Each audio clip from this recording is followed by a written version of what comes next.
আদালতের ব্রেঞ্চ সহকারী ও আইনজীবীদের মধ্যে এজলাসের ভিতরেই মারামারি। অতঃপর আইনজীবী ও তার সহকারীর বিরুদ্ধে সেই আদালতেই মামলা। এরপর তাদের বিরুদ্ধে গ্রেপ্তারি পরোয়ানা জারি। প্রতিবাদে আইনজীবীদেরও আদালত বর্জন। ঘটনাটি জয়পুরহাট জেলা ও দায়রা জজ আদালতের। গত ৩ জুন দুপুরে আদালতের ব্রেঞ্চ সহকারী নাইম হোসেন তার এজলাসে দাপ্তরিক কাজ করছিলেন।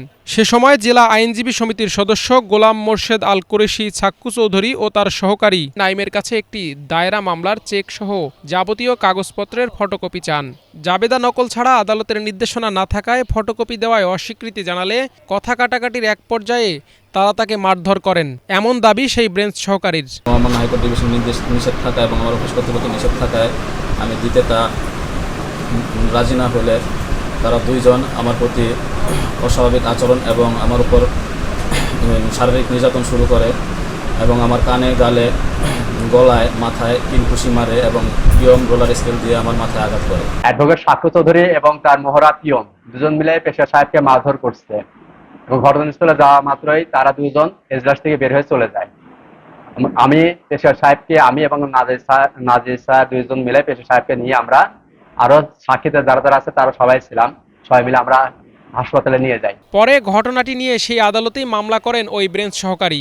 আদালত মামলাটি আমলে নিয়ে ভুক্তভোগী আইনজীবী ও তার সহকারীর বিরুদ্ধে জারি করেন গ্রেপ্তারি পরোয়ানা।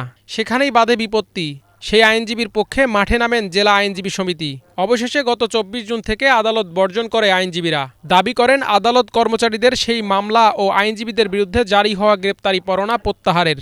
সেই সাথে নিজেদের নির্দোষ দাবি করে উল্টো তাদেরই হয়রানির অভিযোগ আনেন আইনজীবীরা। আইনজীবীদের আদালত বর্জনের ফলে প্রায় সপ্তাহ খানেকেরও বেশি সময় বন্ধ আছে সব ধরনের বিচারিক কার্যক্রম। এতে দুই পক্ষের মুখোমুখি অবস্থানে ভোগান্তিতে সাধারণ বিচার প্রার্থীরা।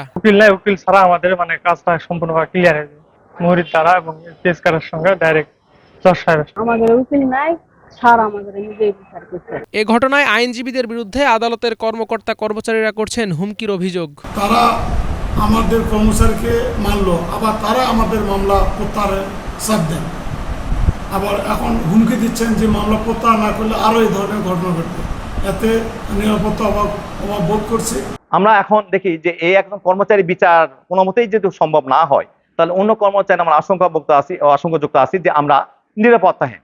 একটা এজলাস চলাকালীন এবার এজলাসের ভিতরে আসে বাইরের লোক বা একজন সম্মানিত অ্যাডভোকেট এটা শারীরিকভাবে কাউকে করতে পারে, এটা আমার কোনো মতেই বোধগম্য নয়। তবে অভিযোগ অস্বীকার করে অভিযুক্ত আইনজীবী বলছেন ভিন্ন কথা।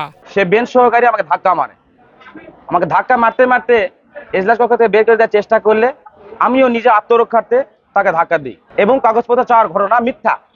হাইকোর্টের একটা আদেশকে ব্যবহার করার স্বার্থে এইরকম একটা ব্লেম আনতেছে, আসলে এটা মিথ্যা, বানোয়াট, ভিত্তিহীন। এদিকে নিজেদের দাবির পক্ষে অনড় জেলা আইনজীবী সমিতি। তবে ঘটনাটিকে অনাকাঙ্ক্ষিত বলছেন পাবলিক প্রসিকিউটর।